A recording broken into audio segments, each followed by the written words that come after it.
Guys, welcome back to my channel Moj daily ব্লগসে সবাইকে স্বাগত। তো যারা যারা এখনও আমার চ্যানেলটা সাবস্ক্রাইব করনি তারা সাবস্ক্রাইব করে নাও তাড়াতাড়ি, আর অবশ্যই পাশের বেল বাটনে ক্লিক করতে ভুলো না। Good morning friends. তো তোমরা সবাই কেমন আছো? আশা করি খুব ভালোই আছো। আমিও খুব ভালো আছি, কারণ আমি আমার বাপের বাড়িতে এসেছি। তো দেখো, সকালবেলায় আমি উঠে পড়েছি। তো ব্রাশ করতে করতে আমি এখন যাচ্ছি আমার মামার বাড়ি। তো আমার মামার বাড়ি আর আমার বাপের বাড়ি যেহেতু পাশাপাশি, তো সেই কারণে এখানে আসলে দুজনের সাথেই মোটামুটি দেখা হয়ে যায়। তো আজকে সোমবার, তখন বাজে সকাল 8:30। তো এখানে এসে মোটামুটি একটু রেস্ট পেয়েছি, কারণ অত সকালে আমাকে উঠতে হয় না। দেখো, আমার এটা দিদা কাজ করছে, আমার মেয়ে দেখো এখানে ঘুমাচ্ছে, বড় মেয়ে ঘরে শুয়েছে। তো যেহেতু অন্ধকার, আমি লাইটটা অন করে নিলাম। দেখো, এখনও আমি ব্রাশ করছি, ব্রাশ করতে করতে আমি ভিডিওটা শ্যুট করছি। তো বাপের বাড়ি আসলে যেটা হয়, খুব মজা হচ্ছে, আনন্দই আছে, কিন্তু একটু হলেও মনটা খারাপ, কারণ যেহেতু বর নেই, তাকে মিস করছি। তো এবার সেটা হচ্ছে আমি একা না, আমার মেয়েরাও মিস করছে। তো এটা আমার মাসি ছিল, তো সে বলছে তুমি কী করছো এখানে? আমার দিদা কিছু কাজ করছে। তো করতে করতে কিছুক্ষণ পর আমার মা এলো, তো এসে বললো ছোটো মেয়ে উঠে পড়েছে। তো আমি দেরি না করে চলে আসলাম ওর কাছে। তো এসে ওকে বললাম গুড মর্নিং মাম্মা। তো এখন ঘুম থেকে উঠে পড়েছে, তো ওকে একটু আদর করে নিলাম। দেন ওকে আমি এখন মুখ টুক ধুয়ে দিয়ে খাইয়ে দেবো, কারণ রাত্রিরে অনেক আগে খেয়ে শুয়েছে, স্বাভাবিক খিদে পেয়ে যাবে। তো ওকে খাইয়ে দেওয়ার পর ওকে আমি আমার মায়ের কাছে দিয়ে দেবো। দিয়ে তা মা বললো একটু তাহলে কিছু খাবারের তরকারি কর, যে আমরাও সব টিফিন করো। তো সেই কারণে আমি এখানে কুমড়ো আর একটু আলু কেটে নিয়েছি। তো আমি এখন সেটাই তরকারিটা করব। তো আমি বললাম যে ঠিক আছে, আমি তরকারিটা করছি, তুমি তাহলে মেয়েকে ধরো। আর দেখতেই পারছো এখানে রান্নার জায়গাটা খুবই শর্ট। তো আমি জানি না আমার মা কীভাবে এখানে রান্না করে, আমার পক্ষে একটু টাফ হয়ে যায়, কারণ আমি যেহেতু থাকি খোলামেলায়। আর আমার রান্নাঘরটাও তোমরা দেখেছো, যতই আমি ভাড়া বাড়িতে থাকি বাট খোলামেলায় থাকি, তো এখানে এসে একটু টাফ হয়ে যায় আমার পক্ষে, কারণ অনেকটা গুছিয়ে কাজ করতে হয় যেহেতু শর্ট জায়গাটা। তো চলো, আমি এখন এখানে তরকারিটা বসিয়ে ফেলবো। তো তরকারিটা বসিয়ে আমার আদার্স যা যা কাজ আছে আমি সেগুলোই করে নেব। তো দেখতে পাচ্ছ কতটা রোদ উঠেছে। যেহেতু বলেছে, আবহাওয়া দপ্তর বলেছে যে আজকে বৃষ্টি হবার সম্ভাবনা আছে। তো দেখা যাক কি হয়, সেই আশাতেই সবাই বসে আছে। সবাই ফেসবুকে আপডেট দিচ্ছে যে এতটা কোনো দিন কেউ সোমবারের অপেক্ষা করেনি যতটা আজকের দিনটার অপেক্ষা করছে। তো দেখা যাক বৃষ্টি কখন নামে। আর সত্যি পরিবেশটা এতটা গরম হয়ে গেছে যে একটু থাকা যাচ্ছে না। একটু বৃষ্টি হলে হয়তো একটু স্বস্তি হবে সব মানুষেরই, কারণ আমাদের বাগনানেও প্রচুর গরম, এখানেও তাই, কোনো জায়গায় কম নেই। তো আমি তরকারিটা এখন বসিয়ে ফেলছি। তো তোমরা কারা কারা আমার ভিডিও কোথা থেকে দেখছো একটু প্লিজ কমেন্ট করে জানিও, কারণ দেখো আমিও পরিশ্রম করছি তোমাদের জন্য, যাতে আমার ভিডিও তোমাদের সবার ভালো লাগে। তোমরা একটু সাপোর্ট করো আমাকে, আশা করি তোমরা সবাই আমার পাশে থাকবে। আর আমার ভিডিও ভালো লাগলে অবশ্যই লাইক, কমেন্ট আর শেয়ার করবে।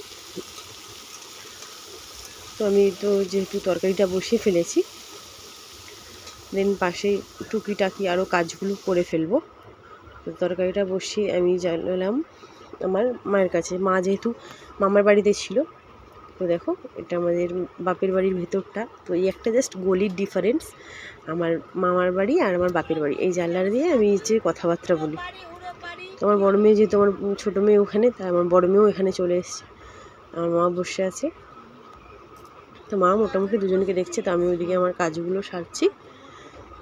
তো এসে দেখে গেলাম কী করছে না করছে। তো আমার তরকারিটাও প্রায় হয়ে এসছে। তো এখন তরকারিটা হয়ে গেছে, তো আমি এখন গ্যাসটা অফ করে দেবো। দিন আমি সবার খাবার জোগাড় করলাম, মুড়ি বাড়লাম, খাবো। এদিকে আমার মা এদিকে চাল বার করছে, আর আমার ছোটো মেয়ে ওখানে বসে আছে, কারণ ওকেও একটু খাইয়ে দেবো।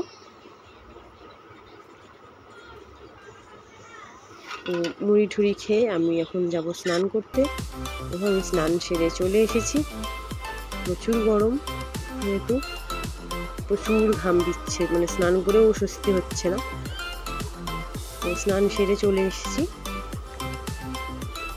দেন আমার মেয়ের সাথে একটু মজা করবো, ওকে একটু জল ঢল খাইয়ে দেবো, কারণ ও মুড়িটা খেয়েছে অনেকক্ষণ আগে, তখন ও শুয়ে শুয়ে শিনচান দেখছে। যেহেতু সেরকম এখানে কোনো কাজ নেই, তাই একটু ভিডিওটা ভালোভাবেই তোমাদের সাথে আমি শেয়ার করতে পারছি, বা ভিডিওটা ভালোভাবেই করতে পারছি।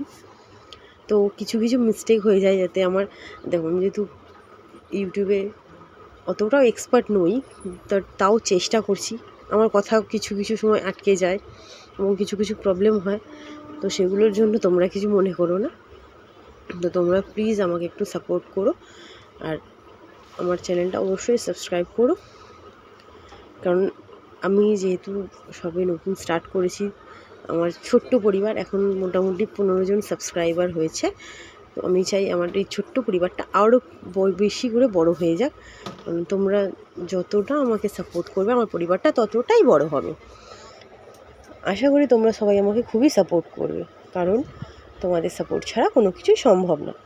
আর এতটা পরিশ্রম শুধুমাত্র তোমাদের জন্য, যে একটা ভিডিও তৈরি করা এবং সেটা ইউটিউবে আপলোড করা, সেটা কিন্তু যারা ভাবে যে না কিছুই তো না, জাস্ট ভিডিও একটা শ্যুট করে আপলোড করে দিলাম, না, সেটা কিন্তু হয় না। একটা ভিডিও শ্যুট করা, সেটাকে টাইম টু টাইম মেনটেন করা, সেটাকে ভয়েস ওভার দেওয়া, কারণ আমরা সত্যি যেহেতু প্রথম ভিডিও শ্যুট করছি, তো ক্যামেরার সামনে প্রথমেই তো কথা বলতে পারবো না, কারণ একটু নার্ভাসনেস বা যে কোনো যেটা হয় সেটা হবে। তো আমরা ভয়েস ওভার দিই, তারপর থাম্বনেল সেট করা, সেখানে ডেসক্রিপশান দেওয়া, টাইটেল দেওয়া, এতটা পরিশ্রম করছি, তোমরা একটু সাপোর্ট করো, বেশ এইটুখানেই চাই। দেখতে পাচ্ছ আমার মেয়েরও স্নান প্রায় হয়ে গেছে, তো দেন আমি ওর সাথে একটু খেলে নিলাম, কারণ ঘরে থাকলে ওর সাথে আমি একটু খেলি এভাবেই। তো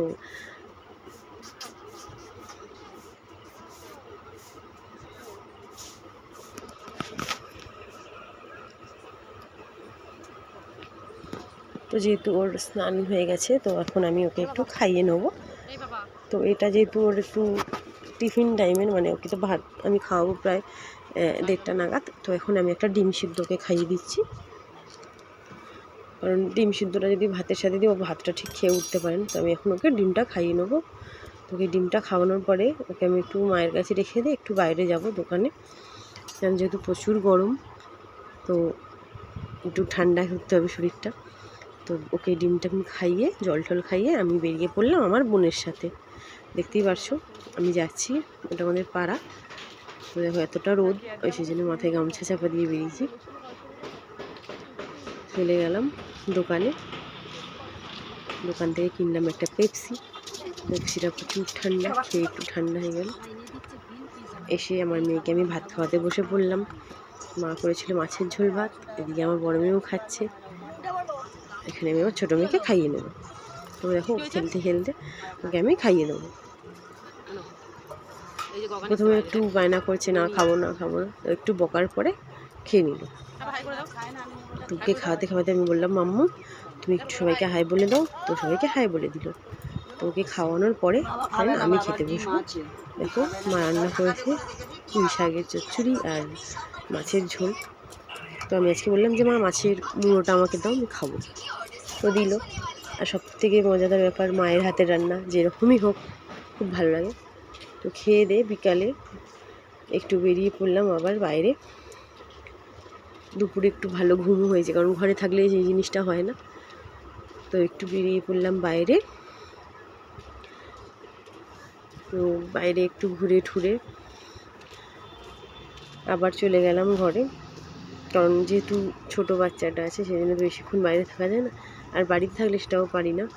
এবং দেখতে দেখতে সন্ধেবেলায় উঠলো প্রচুর ঝড় বৃষ্টি, যেটার আশা করেছিলাম। সত্যি